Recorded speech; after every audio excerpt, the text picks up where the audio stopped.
everybody but Matt wants to mute, that'd be awesome. We are live. Good morning and welcome to this meeting of the Executive Committee of the Connecticut Board of Regents for Higher Education. Hope everyone is enjoying your day. We're going to have a portion of this meeting in a public setting, and then there will be an executive session of this meeting as well. So having called the meeting to order, let me ask the secretary to call the roll. Good morning, Chair Fleury, and with your permission, take the roll. Chair Fleury. I'm here. Regent Balducci. Absence is noted. Regent Cohen. Here. Regent Gray Kemp. Absence is noted. Regent Harris. Here. Regent Jimenez. I'm here. Regent Wright. Absence is noted, but she is expected. Chair Fleury, you have a quorum. Thank you and welcome again. May I have a motion to adopt the agenda? So moved. And a second, please. Second. Thank you. All in favor? Aye. Aye. And we have an agenda, brief as it is. So let's dispense with the March 12th meeting minutes. First, motion to adopt the minutes, please. So moved. Second. Thank you. It's moved and seconded. Any revisions or amendments? All in favor? Aye. Aye. Aye. Yeah. So the minutes are approved. So now the substantive matter for our open session today is the question of the coronavirus mitigation, back to school planning, back to some level of normalcy, and the fact that, thank heavens, we have a vaccine that makes all those things possible. And there was, as some of you may recall, all of you probably recall, a discussion at our last full meeting about the question of mandating vaccinations for students and indeed for employees of the system. This was advanced in particular by Dr. David Blitz, Vice Chair of the Faculty Advisory Committee, and Dr. Gates immediately appreciated his point and had been reflecting on it as well with her team, and invited him and the FAC to help put together a working group to kind of assess the circumstances and the issues and to paint a map forward for vaccination policy for the system. Feeling, I think, very much that the administration, this board, and the FAC in this case were very well aligned on the priority that our safety is best advanced by having broad vaccination throughout the system among all participants in the system, be they students, faculty, or staff. As with many things, there are a great many complexities that go along with making them happen, as many of you have read, not least of which have to do with the questions of personal freedoms, et cetera. There also are bargaining unit considerations at play here. So it turns out that it's reasonably straightforward for the Board of Regents to advance a policy concerning a mandate for vaccines for students. Bear in mind, any of these mandates would provide for appropriate exceptions because we all have, seen that there are cases in which exceptions would be necessary and ways to deal with those safely for everyone involved. There are some questions about how far the board would be able to go in terms of policy for particularly represented faculty and staff. So we're working through that. And we've asked our counsel to the board, Ernestine Weaver, to walk us through what's recommended here, some of the complexities, and then help us in understanding the path forward that's recommended in terms of our policy setting and direction to the management team. So with that, let me pitch over to you, Councilor Weaver, and thank you for your work on this. As always, we look forward to your insights. Thank you, and good morning. I'm going to just touch upon largely what's in the document, and then of course we can have further discussion. But the FAC recommended that everyone on a CSCU campus be required to be vaccinated in order to participate in the CSCU community in person. The CSCU supports this recommendation as the most effective way to have a fully operational and safe campuses this fall.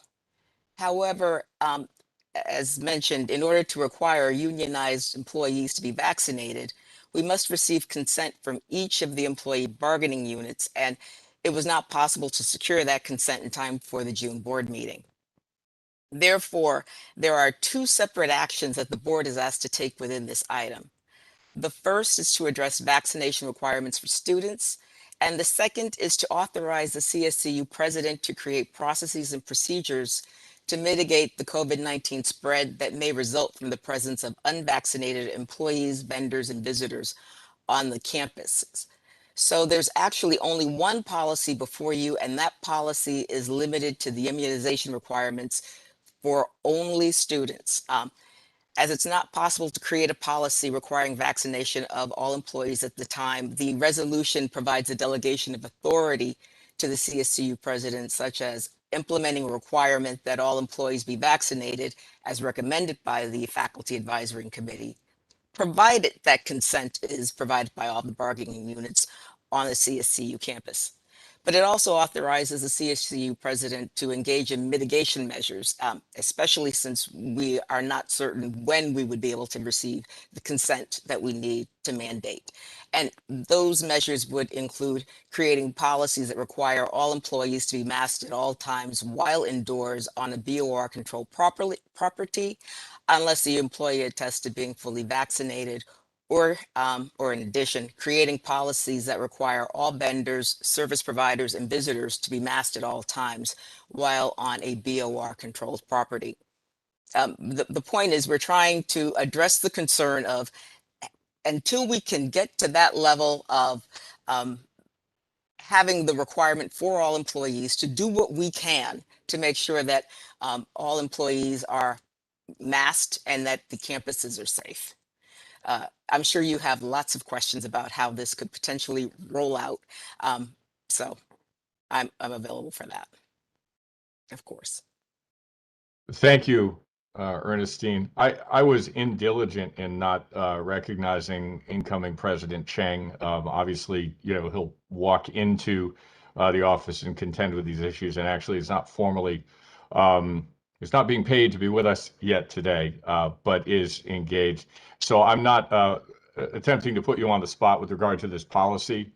But just wanted to acknowledge and let you know we appreciate your presence and obviously defer to your desire such that you have it to weigh in on any of these things. But thank you very much for your engagement already and for being here today for this conversation. No problem, Matt. Thank you.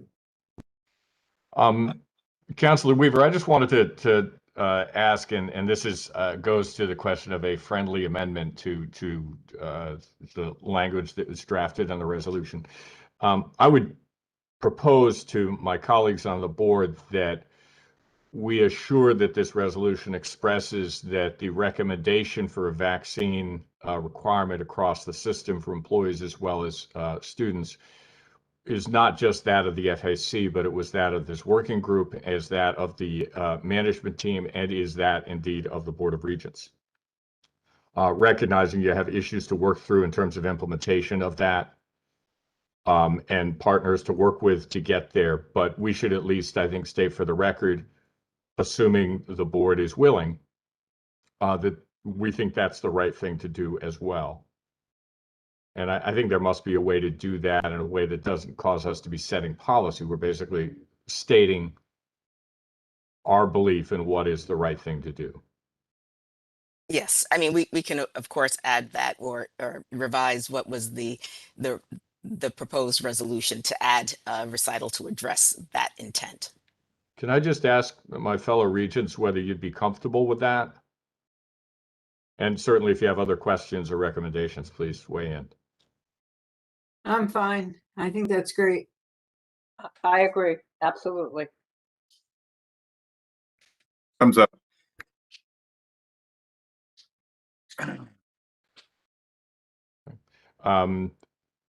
Is it necessary or appropriate to recite any words to that effect, or are we clear enough on intent, Ernestine, that you can simply sort of redraft post-vote on that? I can, this is a recital that we're making a change to as opposed to one of the resolution clauses. So I think I understand what your intent is. As the resolution was initially drafted, and I relied heavily on the language that I was provided by the FAC working group, as they had worked very hard on their proposal as well.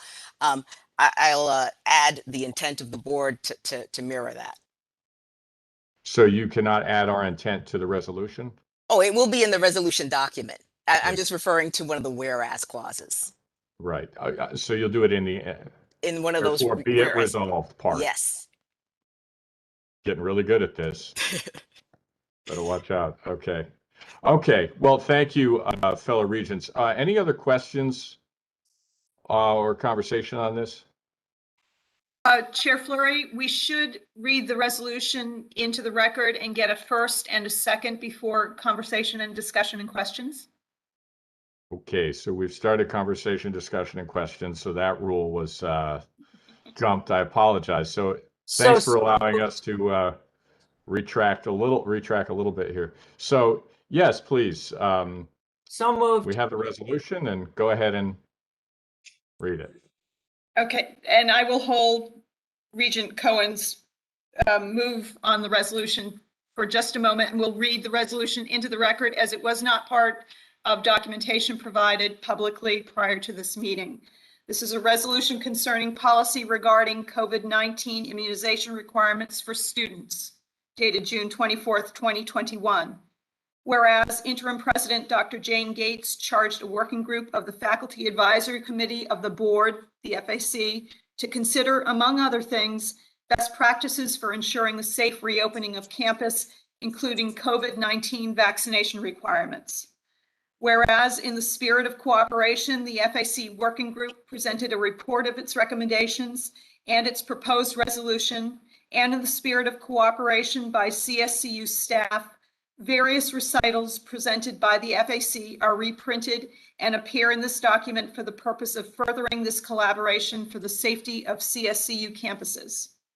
Whereas the Connecticut Board of Regents for Higher Education is bound by a moral imperative to take definitive steps to keep members of its constituent campus communities safe from harm.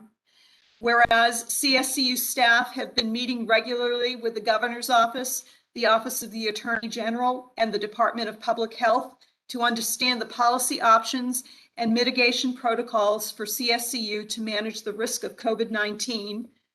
Whereas COVID-19 remains an epidemic that can threaten the lives and well-being of all members of the CSCU institutions and communities, and will likely impact the fall 2021 return to on-ground classes. Whereas COVID-19 vaccine doses are now readily available over the counter at pharmacies and other healthcare centers, in the case of Pfizer, to all those 12 and over at no cost to the user. Whereas other public institutions of higher education in New England and around the country, as well as the University of Connecticut, have adopted mandatory vaccination policies for its students. Therefore, be it resolved, the attached policy regarding COVID-19 immunization requirements for students is hereby adopted, and be it further resolved, the CSCU president is authorized to create and promulgate COVID-19 mitigation requirements for employees, vendors, visitors, and others to ensure the health and safety of everyone who frequents a BOR controlled property, including but not limited to requiring vaccination for all employees.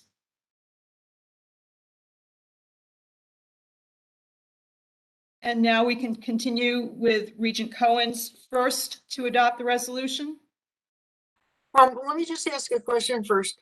I thought what Matt was asking is if we could have a friendly amendment that says, and whereas the Board of Regents has and the administration have always supported the notion or the requirement that everybody be fully vaccinated for the safety of our communities, or something like that. Is that what you were saying? That is my understanding, that whereas recital will be added. Right. Okay, so then I think what we have to do is we have to, my motion, first, I guess, should be that we accept this friendly amendment. And then we accept the resolution as amended. Is that right, Ernestine? Uh, right now, we're still working, I think, on the initial resolution. So, and with the discussion, you would be doing exactly what you said. Yes. Sorry. Correct. Okay, so you're moving the friendly amendment, Naomi? I am. Okay, can we have a second? So moved. Okay, discussion on that? I think it's terrific. Mostly the language, right? Anybody else? Okay, so on the friendly amendment, all in favor? Aye. I, Aye. Aye. Any opposed or abstaining? Okay, so the amendment is approved.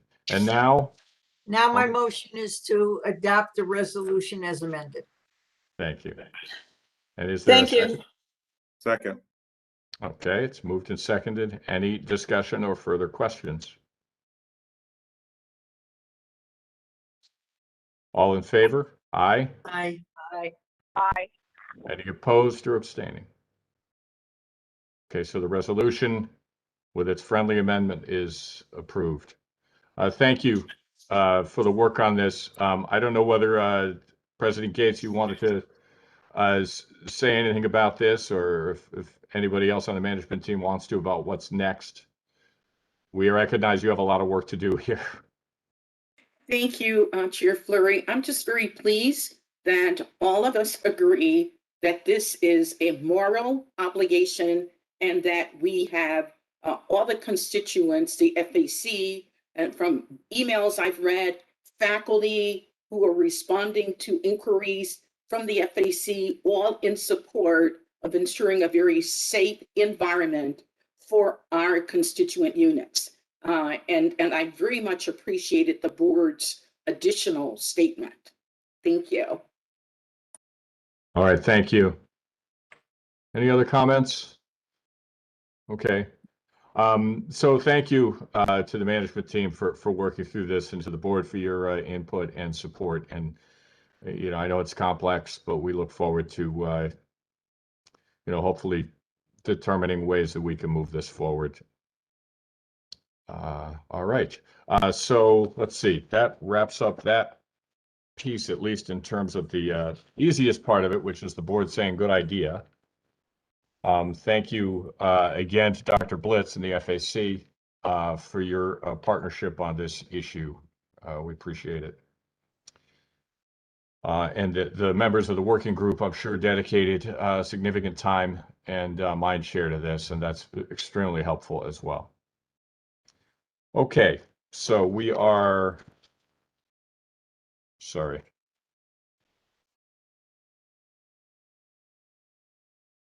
Ready now to move to executive session for the purposes of discussion concerning collective bargaining. No votes will be taken in the executive session, of course. I'd like to ask Dr. Gates, Dr. Pritchard, Ernestine, Andy Kripp, Ben Barnes, and our Assistant President-elect Terrence Cheng to join us for the executive session. And the executive session, as I said, there will be no action taken. It will come out of that essentially to gavel the meeting closed. So if you're waiting for any further action, you need not, because there won't be any other than to say we are done for today, and we'll be back very soon with our next meeting to move on whatever business is before the board. So let's have a motion, if I might, to move to executive session. So moved. second, Thank you for the move in the second. All in favor? Aye. I. All right. Aye. We'll move to executive session. Thank you. All right.